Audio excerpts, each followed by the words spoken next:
বিজয়নগর উপজেলা বুদুন্তি ইউনিয়নে আমি আজকে এসেছি। এখানে আমি আপনাদের কাছে কিছু কথা বলতে চাই যে আমরা কেন আসলে ব্যারিস্টার রুমিন ফারহানার নেতৃত্বটাকে আমরা চাই।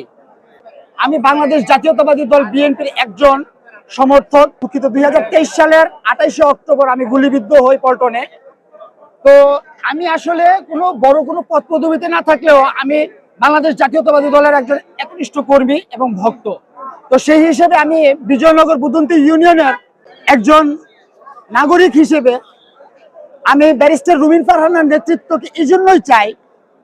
দেখেন, বিগত দিনে আপনারা ফ্যাসিস্টের আমলে 2018 সংসদ নির্বাচনে যখন উনি মহিলা সংরক্ষিত আসন থেকে সংসদে যায়, তখন একজন বিজ্ঞ পার্লামেন্টেরিয়ান প্রশ্ন করেছিল, অবৈধ সংসদে আপনি কেন এসেছেন?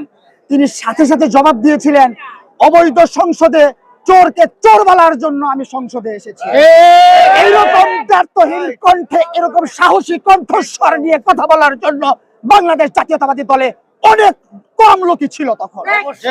আমরা চাই এরকম সাহসী নেতৃত্বের হাতে আমাদের আশুগঞ্জ সরাইলের মাটির দায়িত্ব তুলে দিতে, যাতে আমাদের এই অত্র অঞ্চলে কোনো মাদকের ছড়াছড়ি না হয়, যেন কোনো দুর্লভ হিন্দু পরিবারের জায়গা দখল করে কোনো অবৈধ, কোনো সামর্থ্যবান শক্তিশালী লোক যাতে অবৈধ হিন্দুদের জায়গা দখল করতে না পারে, যাতে সরকার, যাতে থানার বাহিরে দাঁড়িয়ে প্রশাসনের সাথে আঘাত করে এলাকার মানুষের সাথে প্রশাসনকে ইউজ করে যাতে কোনো ধরনের থানার দালালি করতে না পারে।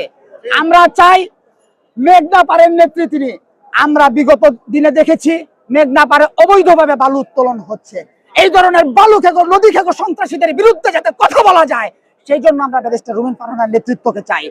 আপনারা জানেন, এই দেশের মানুষ এখন শিক্ষার জন্য খুব একটা ঠেকায় না, এই দেশের মানুষ খাদ্যের জন্য এখন ঠেকায় না, এই দেশের মানুষ এখন নিরাপত্তা চায়।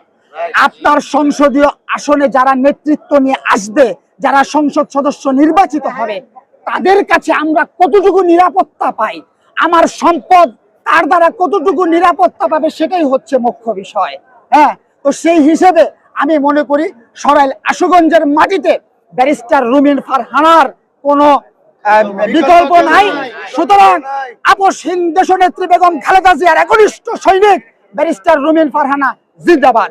আমরা চাই উনি আজকে নমিনেশন বিজয়ী হবে এবং আগামীতে আমাদের সরাইল আশুগঞ্জ থেকে নির্বাচিত হয়ে উনি আমাদের নেতৃত্ব দিবেন।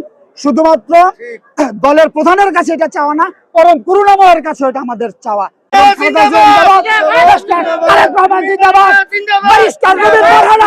জনসাধারণের অসাধারণ নেত্রী ব্যারিস্টার রুমিন ফারহানা জিন্দাবাদ, জিন্দাবাদ, জিন্দাবাদ।